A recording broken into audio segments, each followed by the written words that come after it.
football games. So, let's Start. So, unang-una, what is sepak takraw? Sa iba't ibang country dito sa buong mundo, meron iba't ibang tawag sa sepak takraw. Una ay, in Thailand, takraw ang tawag. Sa Philippines, sipa. In Malaysia, Singapore, and Brunei, in sepak kraga. And in Myanmar is Chinglong. And in Indonesia is rago. And in Laos is krabo. And again, sepak takraw is a ball game which requires the use of feet and head to keep the ball in the air in the target direction. So now let's talk about the history of sepak takraw. So the earliest historical evidence shows the game was played in the 15th century's Malacca Sultanate, for it is mentioned in the Malay historical context Sejarah Melayu. The Malay annals describe in details the incident of Raja Muhammad, a son of Sultan Mansur Shah, who was accidentally hit with a rattan ball by Tun Besar, a son of Tun Perak, in a sepak raga game. In Indonesia, sepak takraw was spread from nearby Malacca across the strait to Rayu Islands and Rayu area in Sumatra as early as the 16th century, where it is also called as sepak raga. In local Malay tongue, raga is also played for fun by demonstration sometimes, such as kicking the ball and putting it on top of player's head holds by Tengkolok Bugis. Bugis clothed headgear similar to Malay Punyak. So in Thailand, formerly Strong, there was evidence that the Thai had played sepak takraw since the Ayutthaya Kingdom. At the least, during the reign of King Nares I in 1590 to 1605, a French historian Francois Henry Turpin wrote about the Siamese played that the game of takraw to stay in shape. Murals at Bangkok, Wat Phra Kaeo, which was built in 1785 depict. In the Philippines, the sport was called sipa and along with traditional martial arts survived the 3 centuries Spanish colonization. It is a popular sport played by children in the Philippines. It was a Philippine national sport until it was replaced by armies in 2009. Sepak takraw is included in Philippines elementary and high school curriculum. In Myanmar or Burma, it was dubbed Chinlon, or in Laos, Kator, Chow Mai in Vietnam, and Indonesia Raga or sepak takraw. By the 1940s, the net version of game had spread throughout the Southeast Asia and formal rules were introduced. This sport became officially known as sepak takraw.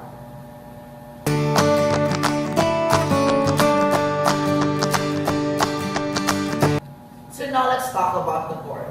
Area of 13.4 meters by 6.1 meters, free from all obstacle up to the height of 8 meters measured from the floor surface. Sand and grass court not advisable. The width of the line bounding the court should not be more than 0.04 meters measured and drawn inward from the edge of the court measurements. All the boundary lines should be drawn at least 3 meters away from all the obstacles. The center line of 0.02 meters should be drawn equally, dividing the right and the left court at the corner of each at the center line. The quarter circle shall be drawn from the sideline to the circle line with a radius of 9 meters measured and drawn outwards from the edge of the 9-meter radius. The surface circles of 3-meter radius shall be drawn on the left and on the right court, the center of which is 2.45 meters from the back line of the court and 3.05 meters from the sidelines. The 0.04 meter line shall be measured and drawn outward from the edge of the 0.3 meter radius.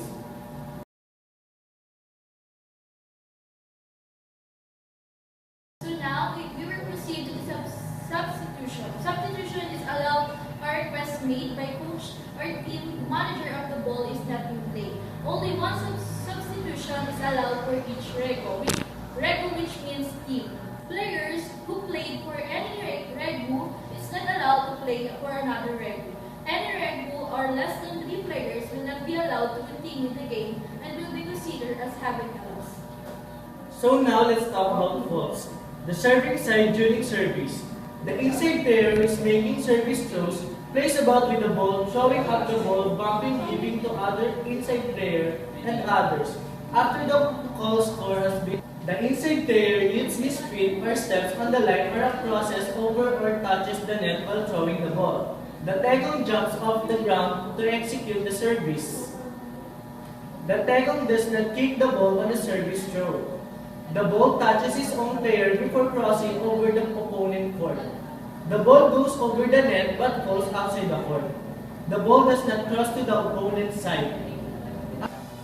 A player uses his hands or any other part of his arms to facilitate the execution of a kick, even if the hand or arm does not directly touch the ball, but it is touches other object or surface instead. So now let's talk about serving and receiving side during service. First, creating distracting manner or noise or shouting at his opponent. For both sides during the game. First, any player touches the ball on the opponent's side. Second, any part of the player's body crosses over into opponent's court, whether above or under the net, except the follow-through of the ball. Third, playing the ball more than 3 times in succession. Fourth, the ball touches the arm.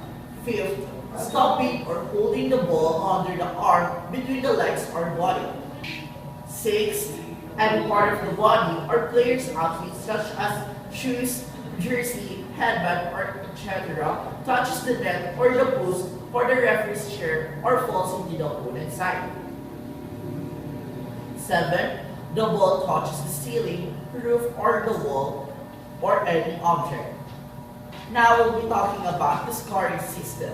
First, when either serving side or receiving side commits a fault, a point is awarded to the opponent's side, including making next service. Second, winning point for a set is 21 points unless the point is tied at 20-20. The set shall be decided on a difference of 2 points up to a ceiling of 25 points. When the score is tied at 20-20, the referee announces setting up to 70 points. Third, the game is played in 2 sets with 2 minutes rest in between. Fourth, if each review wins 1 set, the game shall be decided in the 3rd set called tiebreak with 15 points unless the point is tied at 14-14. Then the set shall be decided on a difference of 2 points up to ceiling of 17 points. When the score is tied at 14-14, the referee announces setting up to 17 points. Fifth, before the tiebreak set takes place, the referee shall toss a dice or a coin, and the side winning the toss shall have the option of choosing service. The change of sides takes place when review reaches 8 points. Now with the penalties. Yellow cards to caution player. Red cards, send player out of the game, expulsion.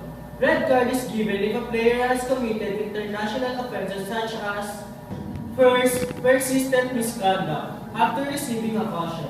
Second, violent conduct, example, striking, kicking, spitting, and others.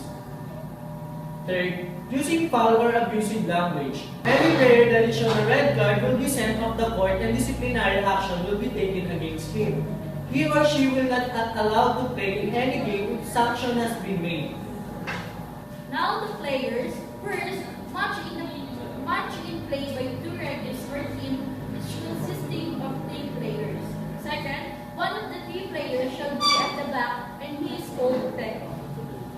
Third, the other 2 players shall be in front on the left and the other on the right side.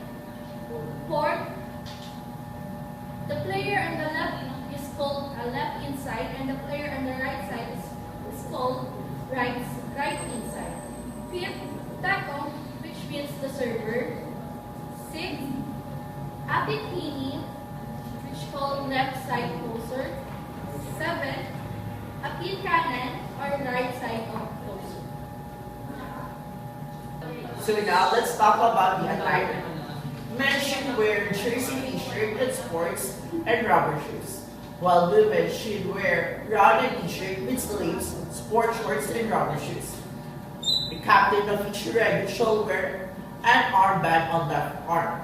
Jersey t-shirts are to be numbered 1 to 15 at the back with a size of not less than 19 centimeters in height.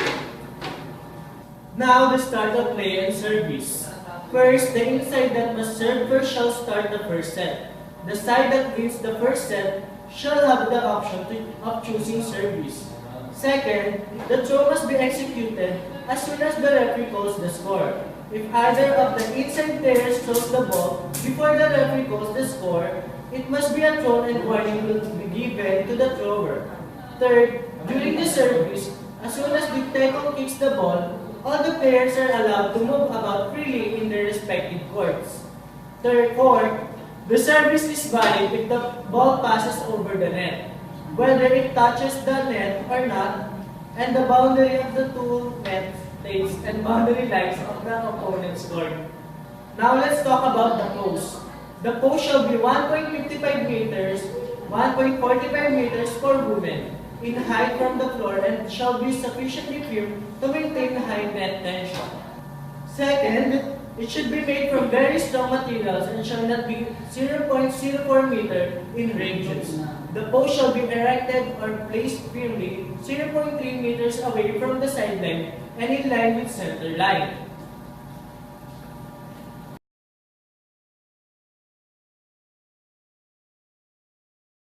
Now we will proceed with the net. First, the net shall be made of fine ordinary cord or nylon with 0.6 meter to 0.8 meter mesh. Second, the net shall be 0.7 meter in width and not shorter than 6.10 meter in length and taped at 0.05 meter from tape double end at the top of the sideline called boundary tape. Third, the net shall be edged with 0.5 meter tape double at the top of the bottom of the net supported by a fine ordinary cord or nylon that runs through the tape or straight over and flush with the top of the post. Fourth, the top of the net shall be 1.52 meter for men and for women 1.42 meter in height from the center and 1.55 meter in men and 1.45 meter for women at the post.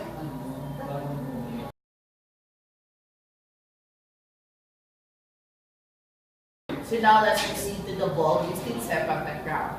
First, a sepak takraw ball made out of rattan. Second, the sepak takraw ball shall be spherical in shape and made of synthetic fiber or one woven layer. Third, a sepak takraw ball without synthetic rubber covering must consist of the following characteristics. It should have 12 holes, have 20 intersections, has circumference measured not less from 0.42 meters, 1 feet and 4.5 inches to 0.44 meters, 1 feet and 5 1/4 inches for men, and from 0.42, 1 feet 5 inches to 0.45, 1 feet 5 3/4 inches for women. Has weight that ranges from 170 grams, 6 ounces to 180 grams, 6.3 ounces for men, and from 150 grams, 5.3 ounces to 160 grams, 5.6 ounces for women. Fourth, the ball can be in plain single color, multicolor, and luminous color, but not in any color that will impair the performance of the players. Fifth, the sepak takraw ball can also be constructed of synthetic rubber or soft durable material for covering the ball for the purpose of softening the impact of the ball on the player's body. Sixth, the type of material and method used for constructing must be approved by the staff before it can be used for any competition. 7. All the world, international, regional competitions sanctioned by ISTAF or staff, including but not limited to the Olympic Games, World Games, Commonwealth Games, Asian Games, and SEA Games must be played with ISTAF approved sepak takraw balls.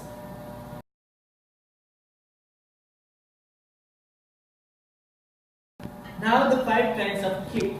First is the instep kick. A kick using inside foot used for spiking and serving.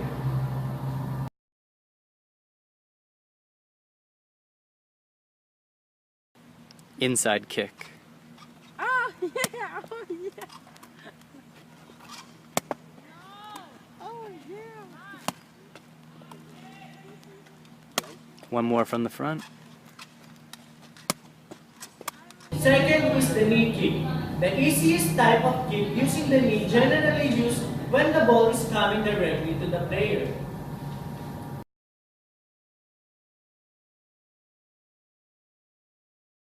This is how you use your knees.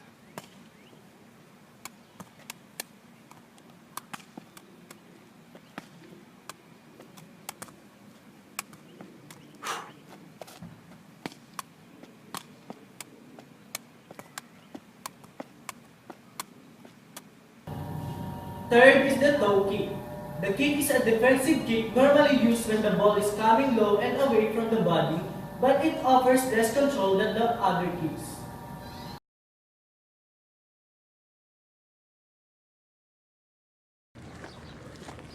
Toe kick.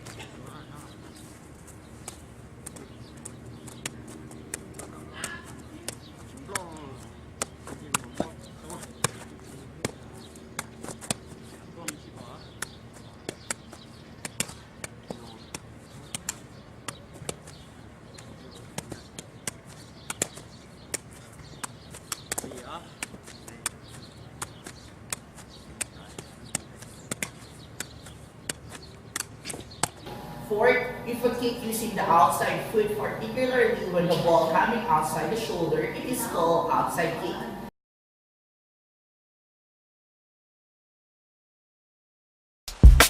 The outside of your foot, which is not very common, but you can still use it. And lastly, if controlling the ball using the forehand near the hairline, it is called the header. Tapos, after the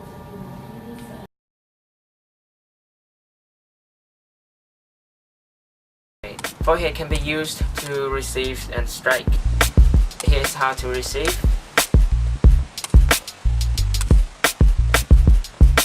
And here is how you.